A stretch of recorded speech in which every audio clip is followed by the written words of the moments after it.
So I just want to provide a few thoughts on the current political climate. Just kidding. Did I get anyone? Yeah, we'll save that for Thanksgiving dinner. But for those of you who don't know me, my name is Brendan. I'm Kate's twin brother.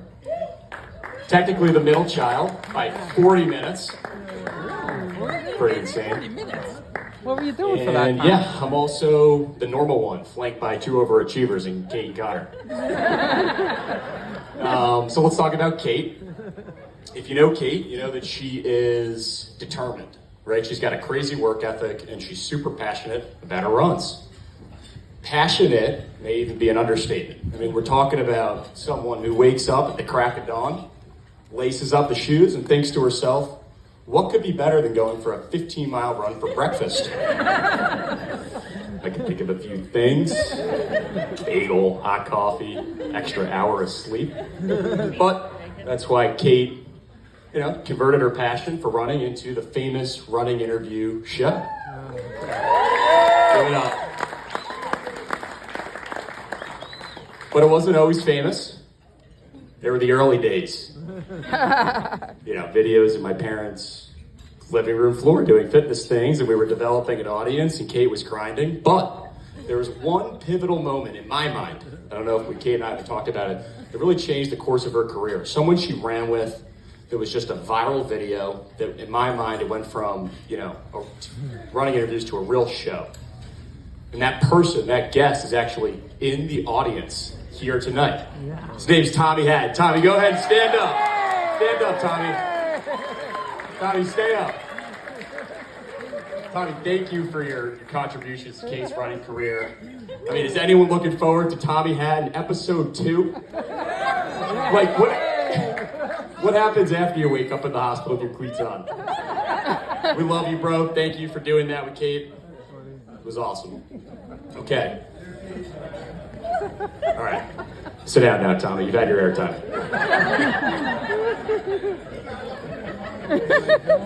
Shoot from the hip. Anyways, living in San Francisco like 3 years ago, and Kate calls me and she's like, hey, I have a life update. And we don't do this all the time. I said, really? What's that? And she's like, I met someone.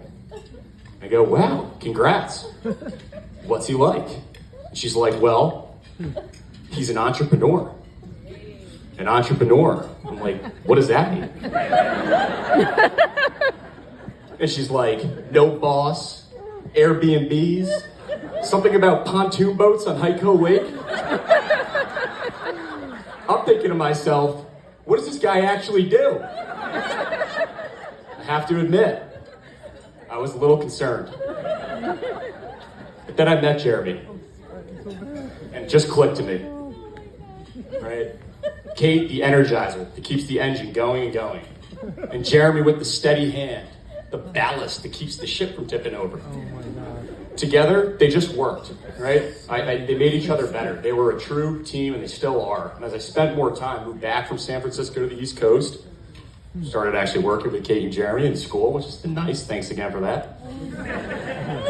And I just saw how well they work together and how much they fed off each other's energy, not just professionally, personally, right? Two people that make each other better, and we all saw it tonight, and I've seen it every time, every moment I've spent with them over the last 3 years. Love you guys. And I honestly don't think, obviously given all that Kate would have been able to build the platform and success that she's had without Jeremy's support and love and stewardship. And raising a glass. Yes. To Kate and Jeremy. May your miles be joyful, may your projects be profitable, and may your pontoon boats always have gas. Cheers. Love you guys.